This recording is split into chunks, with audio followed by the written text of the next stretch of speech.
Good morning બાળકો. આજના chapter standard 10થમાં chapter number 10 V upon U આ સાબિત કરવાનું છે. આપણે આકૃતિ જોઈ ગયા, આકૃતિ ઉપરથી આપણે એમની કાર્ટેશિયન સંજ્ઞાઓ લીધી. હવે શું કરવાનું છે કે મોટવણી ઇઝ ઇક્વલ ટુ પ્રતિબિંબ ઊંચાઈ અપોન વસ્તુ ઊંચાઈ. જો કૌંસમાં તમે લખી શકશો કે પ્રતિબિંબ ઊંચાઈ અપોન વસ્તુ ઊંચાઈ.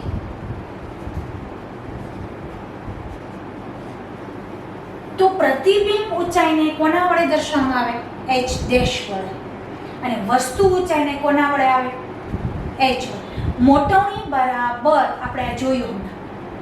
તો કાર્ટેશિય સંજ્ઞા પ્રમાણે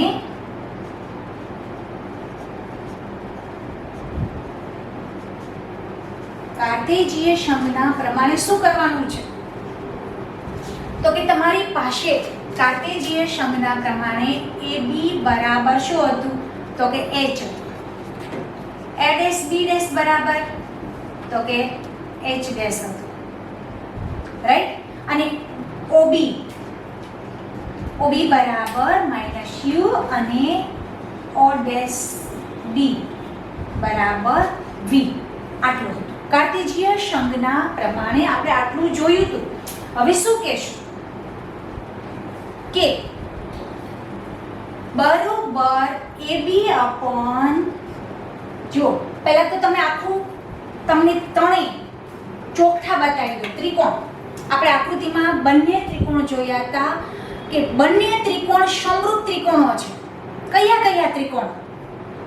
તો કે ત્રિકોણ અહીંયા કરાવું છું, ખાસ ધ્યાન રાખજો કે ત્રિકોણ ABO સમરૂપની નિશાની મેથ્સ જો સમરૂપ ત્રિકોણ A dash B dash O.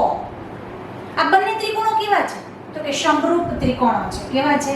તો કે સમરૂપ ત્રિકોણ છે. જે બંને જો સમરૂપ ત્રિકોણો હોય તો બંનેની સાઈડ, બંનેના ખૂણા અને બંનેની એકરૂપ સરખા હોય છે. તો આમના ઉપરથી હું કહી શકું કે AB upon A dash B dash is equal two શું કહી શકું કે OB upon O dash B. આમના ઉપરથી હું કહી શકું કેમ કે બંને ત્રિકોણો કેવા છે? સમરૂપ છે. ABO એટલે ડાબી બાજુનો ત્રિકોણ, જ્યારે પ્રતિબિંબ ત્રિકોણ A dash B dash O બંને ત્રિકોણો કેવા થશે? સમરૂપ ત્રિકોણો થશે. તો બંને જો સમરૂપ ત્રિકોણો તમે આકૃતિમાં જોઈ શકો છો, મેં હમણાં જ આકૃતિ તમને બતાવી. તો એ આકૃતિની અંદર બંને ત્રિકોણો હશે. ડાબી બાજુનો ત્રિકોણ છે ABO સમરૂપ, બીજો સામે પ્રતિબિંબ એ ત્રિકોણ છે A dash B dash O સમરૂપ છે. જો સમરૂપ ત્રિકોણો હોય તો AB upon A dash B dash is equal two OB upon O dash. તો હવે AB બરાબર તમારી પાસે h છે, રાઈટ. અને A ડેશ B ડેશ બરાબર તમારી કાર્ટેશિયન સંજ્ઞા h ડેશ છે ઇઝ ઇક્વલ ટુ OB બરાબર તમારી પાસે -u upon O dash B v છે, રાઈટ. તો શું કહેવા માંગે છે કે આમના બરાબર એમ થાય છે. જો એમ થઈ શકે કેમ કે h m બરાબર h ડેશ અપોન h છે. તો એમના બરાબર શું થયું? OB બરાબર u અને OB ડેશ બરાબર v. તો એમ થઈ શકે કે ના થઈ શકે? આના બરાબર હું એમ લઈ શકું તો ઇઝ ઇક્વલ ટુ આના બરાબર પણ એમ લઈ શકું કે ના લઈ શકું? ઇઝ ઇક્વલ ટુ તો શું કરી શકશું આપણે?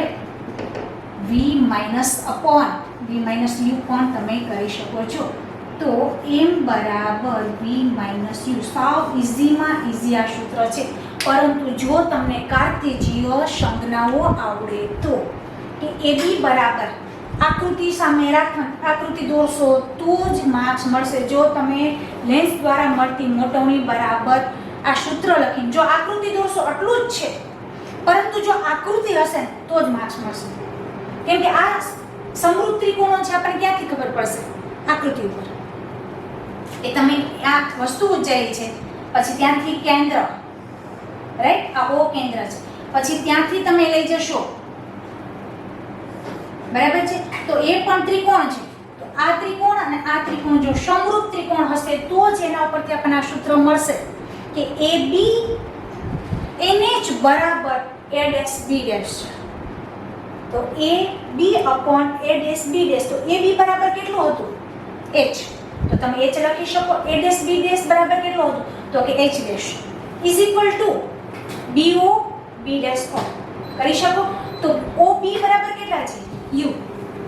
O ડેશ B ડેશ કેટલા છે? V. તો U અપોન V માઈનસ કરી V અપોન U કરી શકો છો. આ તમારું મોટવણીનું સૂત્ર છે. હવે ખાસ હજી ન સમજાય તો આપણે PDF કરી અને આ કમ્પ્લીટ કરી દેશું, પણ ખાસ ધ્યાન રાખવાનું કે બંને ત્રિકોણો સમરૂપ છે એ વસ્તુ યાદ રાખવાની છે. હવે આના પછી એક દાખલો આવશે, જો કે સમ કેવી રીતે કરવો છે. હવે આવશે આપણે 10.3. એક આપણે જોયું મોટવણીનું સૂત્ર કઈ રીતે હોય છે એમનું સૂત્ર 1/V 1/U is equal to 1/F. આપણે જોયું લાસ્ટમાં કે આ સૂત્ર ઉપરથી આપણે સમ કરી શકીએ છીએ. અરીસાનું સૂત્ર, લેન્સનું સૂત્ર ઉપરથી પણ આપણે આ સમ કરી શકશું. તો હંમેશા પહેલેથી કહેતી આવું છું કે જ્યારે આપણે સમ ગણવા બેસીએ ત્યારે પહેલા રકમને એકદમ સમજવી, કે રકમ સમજશું તો જ આપણને સમ આગળ આવડશે. શું કહેવા માંગે છે? જો રકમ સમજતું જવાનું અને દાખલોને ગણતું જવાનું. પહેલા રકમ વાંચી લો, પછી કે આમાં કંઈ ખબર પડતી નથી, દાખલો આવડતો નથી, એવું નહીં કહેવાનું. પહેલા રકમને ફૂલ સ્ટોપ ઉપર સ્ટોપ થઈ જવાનું કે આ શું કહેવા માંગે છે, આનું શું કરવાનું, આટલું મનન કરી અને પછી આગળ વધવાનું. આવું હરેક વખતે શીખવાડું છું. જુઓ કે એક અંતર્ગોળ લેન્સની કેન્દ્ર લંબાઈ 15 સેન્ટીમીટર છે. ચાલો અહીં સુધી ફૂલ સ્ટોપ. તો અહીંથી વિચાર કરીએ આપણે કે અંતર્ગોળ અરીસો છે. એટલે હંમેશા યાદ રાખવાનું, આપણે બે લીટી મેં તમને યાદ રાખવાનું કહ્યું કે આનો જવાબ હંમેશા કેવો આવવો જોઈએ? ધન જ આવવો જોઈએ. અંતર્ગોળ છે ને ભાઈ, એટલે મેં તમને કહ્યું હતું કે અંતર્ગોળ લેન્સ હોય તો ધનની નિશાની જ. એટલે આપણને ત્યાંથી તો ખબર પડી છે કે આનો જવાબ છે ને એ ધનમાં જ આવવો જોઈએ. હાલ આટલી ખબર પડી ગઈ. પછી કેન્દ્ર લંબાઈ 15 છે. તો કે કેન્દ્ર લંબાઈને કોના વડે દર્શાવવામાં આવે? એ પહેલા આપણને મગજની અંદર હોવું જોઈએ કે કેન્દ્ર લંબાઈને F વડે, સ્મોલ F વડે. તો પહેલા લખી નાખા આ બધું. પછી પહેલું કેન્દ્ર લંબાઈ F is equal to 15 minus શું કામ? અંતર્ગોળ છે, ડાબી બાજુ છે જો, એટલા માટે માઇનસ 15 સેન્ટીમીટર, રાઈટ. ચાલો આ સુધી આપણે રકમ વાંચી અને સમજી અને આટલું લખ્યું. હવે એના પછી રકમ જોઈએ. વસ્તુને લેન્સથી કેટલા અંતરે દૂર રાખવી જોઈએ? વસ્તુને લેન્સથી કેટલા અંતરે જો દૂર રાખીએ ને, જેથી કરીને તેનું પ્રતિબિંબ આપણને લેન્સથી 10 સેન્ટીમીટર દૂર મળે. દૂર છે ને, પાછળના ભાગમાં છે, જતું રહે માઇનસ. હંમેશા વસ્તુનું અંતર આપણે માઇનસ. તો વસ્તુનું અંતર કોના વડે? વસ્તુનું અંતર છે ને, તો પ્રતિબિંબ અંતર હંમેશા V વડે જ દર્શાવવામાં આવે છે. એ કેવું છે? 10 સેન્ટીમીટર. ચાલો B આપણી પાસે છે અને અંતર્ગોળ અરીસો છે, આટલો આપણને ખ્યાલ પડી ગયો. તો આપણે ગોતવાનું શું, શોધવાનું શું છે? તો કે લેન્સ દ્વારા મળતી મોટવણી શોધ. તો આપણને ખ્યાલ છે કે મોટવણી હમણાં જ આપણે જોયું કે મોટવણી એટલે શું? એમ મેગ્નિફિકેશન, એમ શોધવાનું છે. તો એમ શોધ્યા પહેલા એમનું સૂત્ર યાદ કરો, H ડેશ અપોન H. એ શોધવું. તો વસ્તુ અંતર, એમાં એ બી આવે છે, વસ્તુ અંતર U શોધવું પડશે પહેલા. કેમ કે સૂત્ર શું છે આપણું? 1/V minus 1/V U is equal two 1/F સૂત્ર છે. તો આપણી પાસે F છે, V છે, શોધવાનું શું છે? V. આટલી ખબર પડી જાય કે સમ કમ્પ્લીટલી આવી જાય. રકમ ઉપરથી જ છે. જો રાઈટ? આટલું આપણને આવડી ગયું. તો અંતર્ગોળ લેન્સ દ્વારા મળતું પ્રતિબિંબ હંમેશા કેવું હોય છે? આભાસી જથ્થું અને લેન્સથી વસ્તુ તરફ બાજુએ જ મળે છે. આપણને આટલી તો ખબર જ છે. અહીં સુધી સમ થઈ ગયું, સૂત્ર થઈ ગયું. શોધવાનું શું છે? તો કે આપણે શોધવાનું છે u.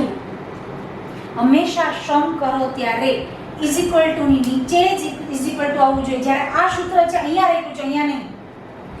ઇઝ ઇક્વલ ટુ ની નીચે જ આખો સમ ઇઝ ઇક્વલ ટુ નીચે આવવો જોઈએ.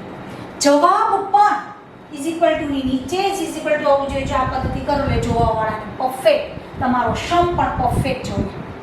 મેથ્સ અને સાયન્સ બંનેમાં આ જ પદ્ધતિ રાખવાની છે. બોર્ડની આ પદ્ધતિ છે કે હંમેશા ઇક્વલ ટુ ની નીચે ઇક્વલ ટુ જ આવવા જોઈએ. આ સાઈડમાં છે, સાઈડમાં આવવું જોઈએ ને. તો શું કહે છે?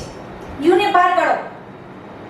1/u શોધવાનું છે, તો 1/u is equal two 1/v minus 1/a.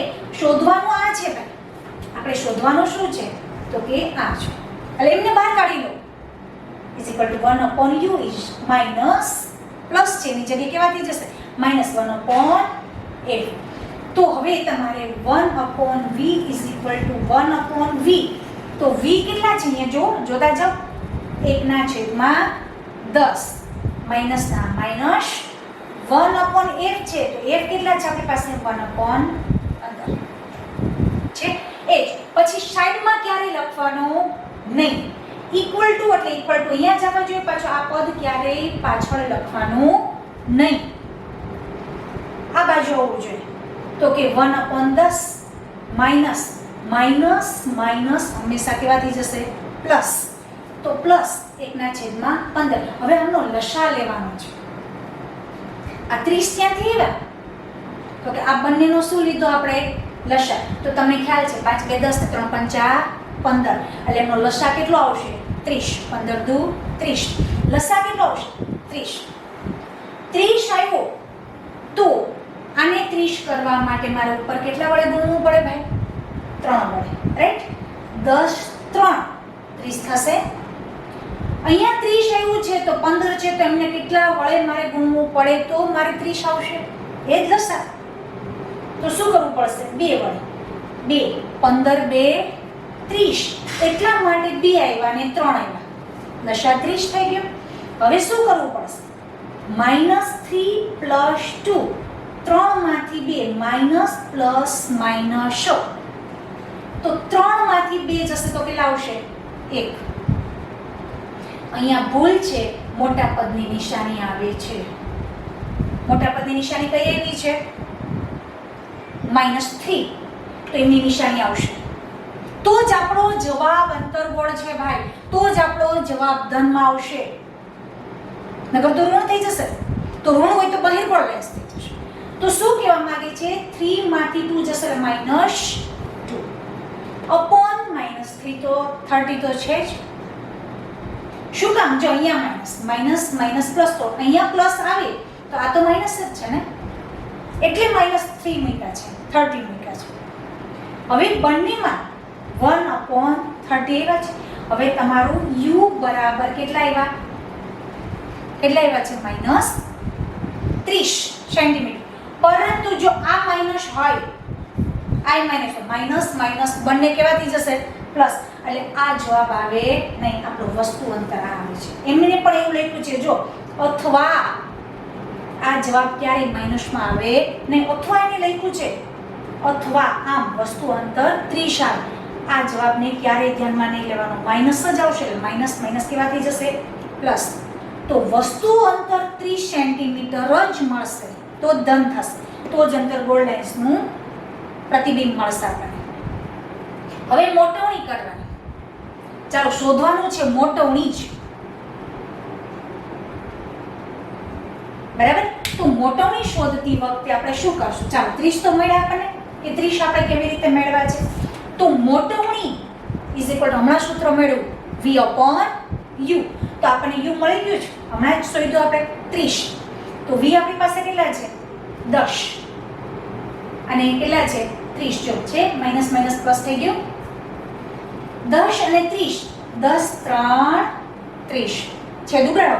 તો કેટલા આવશે 10 3 30 માઇનસ માઇનસ પ્લસ 1/3 આની નિશાની એટલે કે બરાબર અથવા કદાચ તો એવું કરો તો કે ત્રીજો ભાગ છે એકનો કેટલો ભાગ મેળવો આપણને ત્રીજો ભાગ મેળવો એટલે એના બરાબર કદાચ કેટલો ભાગ એકને તમે 3 વડે ભાગો ને તો 0.33 મળશે તો ધન સંજ્ઞા દર્શાવે છે જો ધન સંજ્ઞા દર્શાવે છે પ્રતિબિંબ આભાસી અને ચતુર અને વસ્તુ પ્રતિબિંબનું માપ કરતા વસ્તુ કેવી હોય છે ત્રીજા ભાગની કેવી હોય છે ત્રીજા ભાગ એકદમ સમ ઈઝી છે એમના જેવો જ આમના પછી 10.3 જે ગણ્યો છે એમના જેવો 10.4 સમ છે હું તમને હોમવર્કમાં આપું છું સેમ ટુ સેમ છે આ તમારે મને હોમવર્કમાં કરી અને સ્કૂલે આપણને મેડમને બતાવી જવા આજે સ્ટાન્ડર્ડ 10થમાં ચેપ્ટર નંબર 10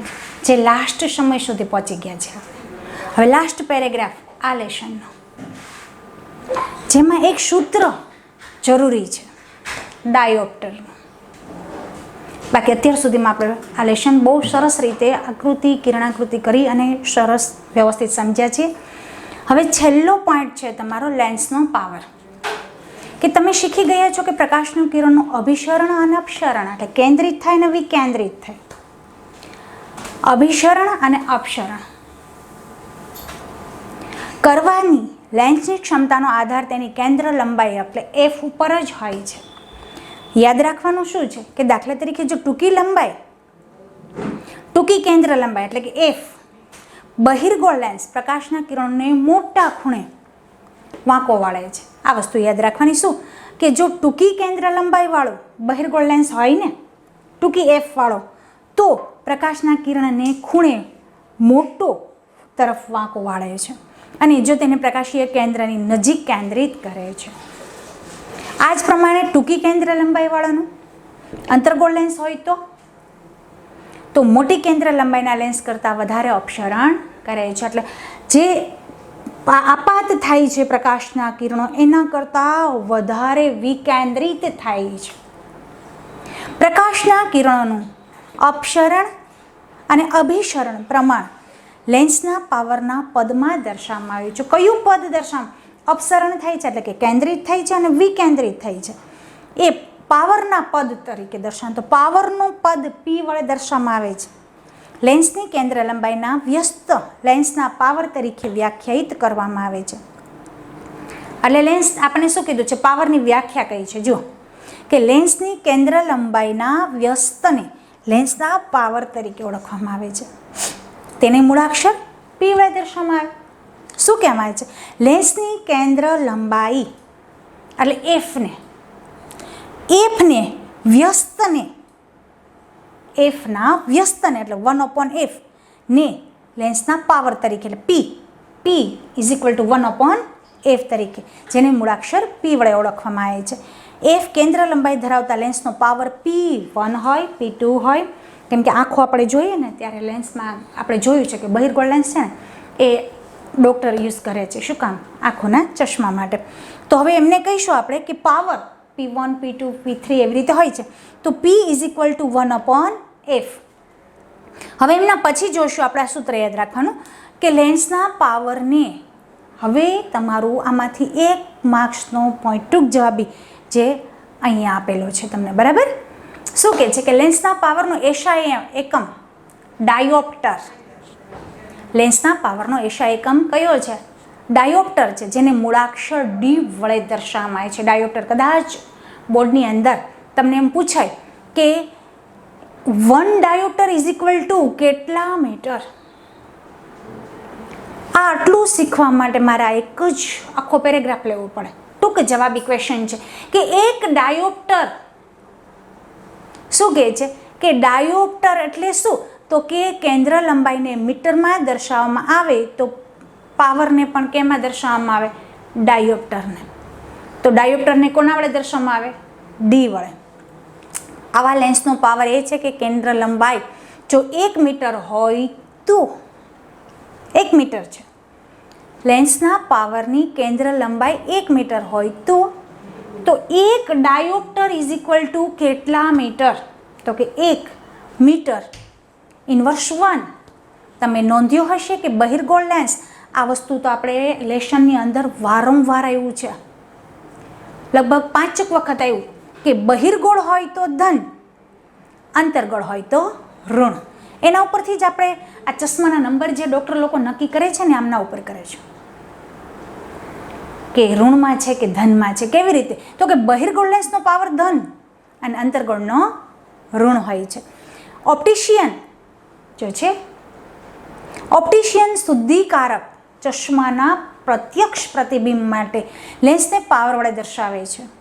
ધારો કે એક ઉદાહરણ આપ્યું છે કે ઓપ્ટિશિયન શું કરે છે કે ધારો કે સૂચવેલ લેન્સનો પાવર પ્લસ છે, જો પ્લસ હોય તો શું હોય? બહિર્ગોળ લેન્સ.